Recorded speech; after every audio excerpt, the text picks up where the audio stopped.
암기 제일 좋은 방법이 뭔지 아시죠? 두 문자 아닙니까? 저는 이거 좀 생각 다른데요. 달라요? 몇 년도 기출 뭐 국가직 풀어봤는데 몇 점 나왔어요? 이거 잘하는 건가요? 물어보는데 사실 그거는 별로 그렇게 중요하진 않아요. 아니 근데 왜 국어부터 풀어? 국어부터 풀지 않아요. 요즘에는 앞으로 땡기죠. 대한민국 공무원 토크쇼 공시총회 의장석을 맡고 있는 심민숙입니다. 안녕하세요 여러분. 네, 반갑습니다. 행정법 최대 지분 갖고 있는 최대 주주 김대현입니다. 반갑습니다. 저는 행정학 최대 주주 서현입니다. 반갑습니다. 세 번째 만남입니다. 아, 선생님. 그렇죠. 너무 자주 만나요. 저희 이제 네. 최대 주주로서 세 번째 지금 지분 좀 만남. 나눠주시죠, 지분. 하원수 좀 나눠주겠죠. 좀 뭔가 주시겠죠 저희한테. 뭔가 좀 줘야죠. 오늘은 이제 심야 학습 전략에 대해서 얘기를 한번 해보려고 합니다.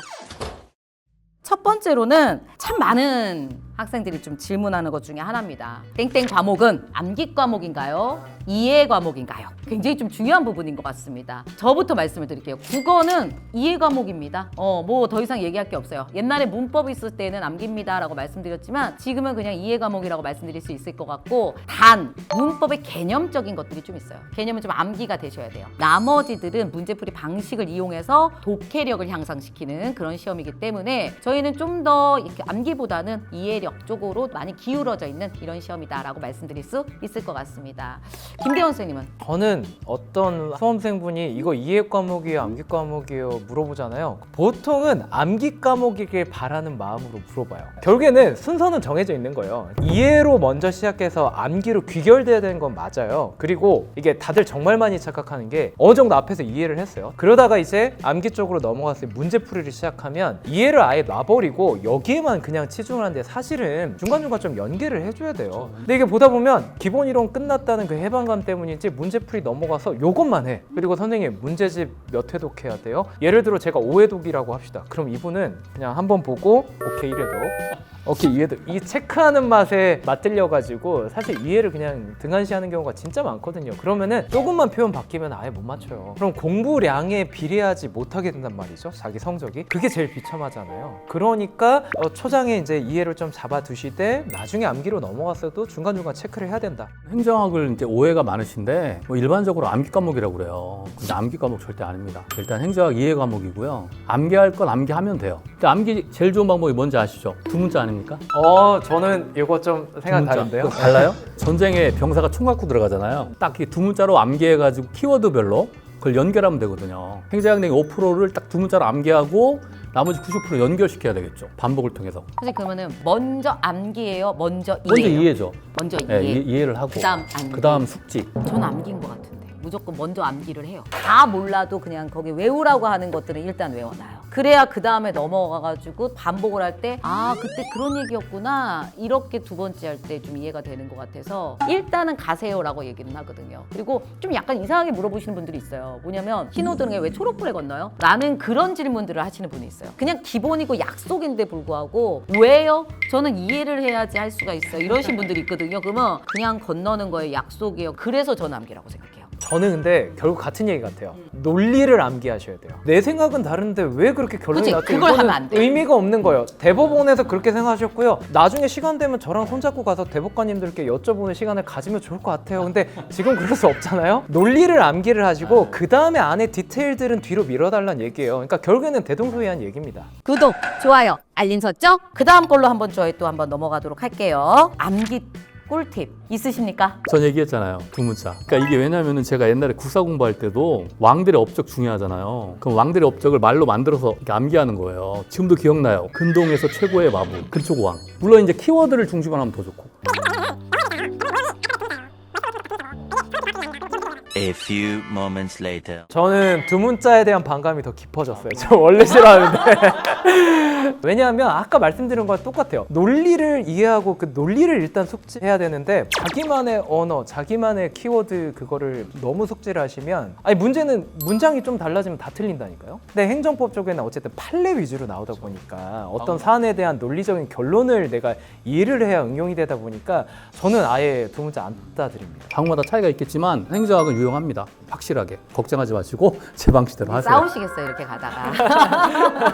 저의 암기 과목 꿀팁은 계속 저를 가르쳤어요. 정말 너무 잘 안 외워지는 부분들을 제가 이렇게 연결을 시키면서 제가 말로 막 풀었어요. 그러면 왜 말로 하면 귀로 자기가 듣게 되거든요. 그러면서 또 말로 하면서 이게 정리가 좀 돼요. 그래서 나중에 너무 잘 안 되는 부분들은 막 전지 같은 거 사가지고 전지에서 제가 막 이렇게 수업하면서 외우고 그랬던 것 같아요. 그게 나중에 제가 이제 강사를 좀 하면서 그런 부분들이 좀 도움이 되지 않았나라는 생각도 들고 그렇습니다. 구독, 좋아요, 알림 설정. 이론을 계속 외울지 아니면 기출을 회독할지 정말 많이 질문하는 거거든요. 보통 이제 기본서 봐야 되냐, 심화 강의 책 돌려야 되냐, 기출 문제집이면 이거 돌려야 되냐, 저거 돌려야 되냐 하는데 사실은 그 강의를 들을 때는 그 책 위주로 봐야 되는 게 맞지만 결국 단권화라는 거를 하셔야 돼요. 저는 행정법은 그게 꼭 필요하다 생각해요. 이해를 하고 암기를 하고 응용으로 넘어가는데 이 각 작업 간의 괴리가 커지면 커질수록 이제 앞에서 공부한 게 헛수고가 되거든요. 연계를 시키려면 결국 문제풀이 하다가도 돌아가야 되고 그리고 이제 문제집만 계속 돌려버리면 당연히 이 지문이 전제하는 의미가 뭐였는지를 까먹어서 그 맥락이 이제 다 없어져요. 어차피 코어가 되는 내용은 앞에서부터 쭉 다뤘단 말이죠. 그게 조금 이제 다른 관점으로 나오다 보니까 생소해서 내가 지금 틀린 건데 그 사고를 교정하려면 처음부터 이 기본 골자가 됐던 기본서로 돌아가서 관련 내용을 좀 메모를 하셔야 돼요. 결국에는 막판에는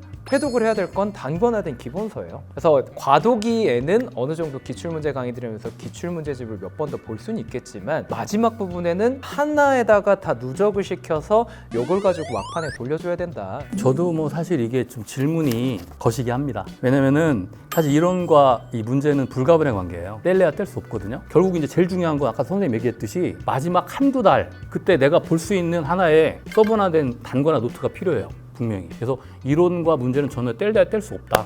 연결시켜야 된다고 생각합니다. 국어는 기출이 없습니다. 개편 전에 문제들이 있지만 그건 지금하고 좀 성격이 너무 많이 다릅니다. 내용 일치나 추론 문제 정도가 좀 똑같은 건데 어쨌든 개편 후에 문제를 푸시는 게 좀 맞는 것 같아요. 그리고 저희는 이론이라고 할 것이 문법하고 논리 부분인데 암기할 거나든가 아니면 개념 정리할 게 많지가 않기 때문에 저희는 기본적으로 문제 어떻게 풀어야 되는지 논리에 대한 유형 정리하시고 그다음에 문법은 기본적인 개념 정리하시고 그 다음부터는 그냥 무조건 문제풀이로 저희는 가야 됩니다. 특히 좀 말씀드리고 싶은 게 쉬운 문제만 풀지 마세요. 조금 난이도 있는 문제를 푸시는 게 좋습니다. 왜냐하면 그러다 쉬우면 더 잘 풀어요. 근데 이게 맨날 쉬운 것만 풀다가 살짝만 어려워도 굉장히 멘붕이 와요. 그렇기 때문에 조금 난이도 있는 문제 좀 푸시는 거 그런 것 좀 말씀을 드리도록 하겠습니다. 구독, 좋아요, 알림 설정까지 부탁드립니다. 과목별로 꿀팁, 이 과목은 이렇게 하면 그래도 조금 정적이 잘 나올 수 있다. 이런 꿀팁이 있으면 좀 말씀해 주셨으면 좋겠습니다. 행정학은 뭐 기본적으로 기출 문제가 한 50에서 60%가 됩니다. 그러니까 주는 문제가 있어요. 한 50% 정도. 근데 그걸 풀면 되고요. 그건 기본적으로 맞으면 되고 나머지가 이제 법령, 행정학 관련 법령이 한 20개 돼요. 이 법령을 놓치면 안 돼요. 이번에 국가직에도 법령 문제가 5문제 나왔거든요. 그러니까 법령을 버리면 고득점 못합니다. 첫 번째. 그 두 번째가 뭐가 있냐면 심화. 제가 심화 강의에서 말씀드리지만 행정학 자체가 최근 이론이나 신규학 이론까지 심지어는 뭐 2010년 모형이 나와요 시험에. 그러니까 이런 부분들을 놓치면 절대 고득점 못하니까 두 가지 법령하고 신규학을 놓치면 안 된다. 이렇게 두 가지를 해야만 90점에서 100점까지 맞을 수가 있습니다. 행정법 선생님 말씀해 주시겠어요? 저는 그 실력을 점검하는 방법에 대해서 좀 말씀드리고 싶은데 몇 년도 기출 뭐 국가직 풀어봤는데 몇 점 나왔어요? 이거 잘하는 건가요? 물어보는데 사실은 그거는 별로 그렇게 중요하진 않아요. 왜냐하면 행정법도 그렇고 제 생각에는 행정학도 그럴 텐데 시험 전날까지만 자기가 이해하고 그 내용 딱 눈에 바르면 객관식 특성상 그 다음날 무조건 맞추잖아요. 보완만 하면 되는데 문제는 뭐가 빵꾸 나는지 모르니까 보완을 제대로 못하는 거잖아요. 기출문제 풀 때 맞췄느냐 안 맞췄느냐 보다도 이 지문이 기본서로 치면 몇 페이지 어디서 나왔는지를 본인이 돌아가서 찾을 수가 있어야 돼요. 근데 이게 기출문제만 주구장창 계속 돌린 분들은 이 비슷한 문제가 나왔을 때 어떻게든 답은 때려 맞추는데 찾아가서 이거 어디서 나온 거예요? 무슨 내용 관련된 거예요? 하면 몰라요. 이거 보고 들어가서 유사하네? 그럼 이거 맞겠지. 좀 뭐가 다른데 이질적이네 하면 틀렸지. 뭐 이렇게 푼단 말이에요.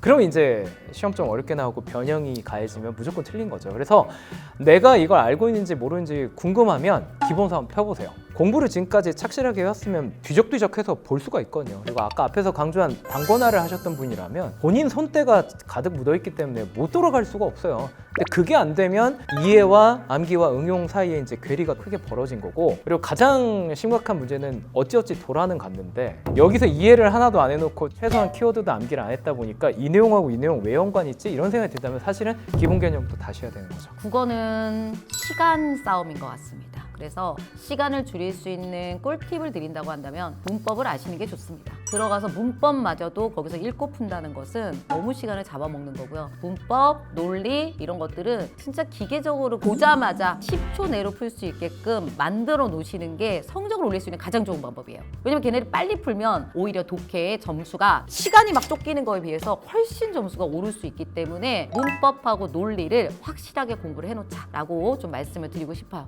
그리고 거기에다가 지속적인 문제풀이. 이틀을 넘어가면 안 됩니다. 이틀이라고 지난다고 한다면 어떻게 생각하면 제곱으로 떨어진다고 생각해요. 감이라고 하는 게. 그래서 한 4일 정도 안 푼다라고 한다는 것은 한 8일 공부 안 한 거랑 똑같다고 생각을 하셔야 되거든요. 그렇기 때문에 지속적으로 문제풀이하는 것도 중요하다. 이렇게 말씀을 드릴 수 있겠습니다. 국어에서 시간 관리 잘하는 게 사실은 행정법, 행정학 잘하는 길이기도 해요. 왜냐하면 실전에서 보통 국어를 먼저 풀기 때문에, 특히 이번처럼 국어 어렵게 나왔을 때 앞에서 이제 시간 관리 못했던 분들 행정법, 행정학 막 8분, 7분 안에 찍었다 이런 분들 많거든요. 그런 친구들 많았어요. 예. 아니 근데 왜 국어부터 풀어? 국어부터 풀지 않아요. 요즘에는 앞으로 땡기죠. 행정법하고 행정학을 먼저 푸는 경우가 많아요. 아 그래요? 사실 정해진 건 없는데 지금까지 약간 관행이 있어서 그런가 국어 먼저 했다가 이제 거기서 시간 관리 혹시라도 못하면 뒤에 거 영향 많이 좀. 굉장히 많이 받아서 사실 정확히 말하면 국어 때문이라기보다는 앞에 자기가 앞에 배정한 과목, 맞아요. 과목에서 영향을 받은 거죠. 그러니까 자기가 좀 잘하는 과목이 앞쪽에 좀 가서 빠르게 빠져줘야 되고,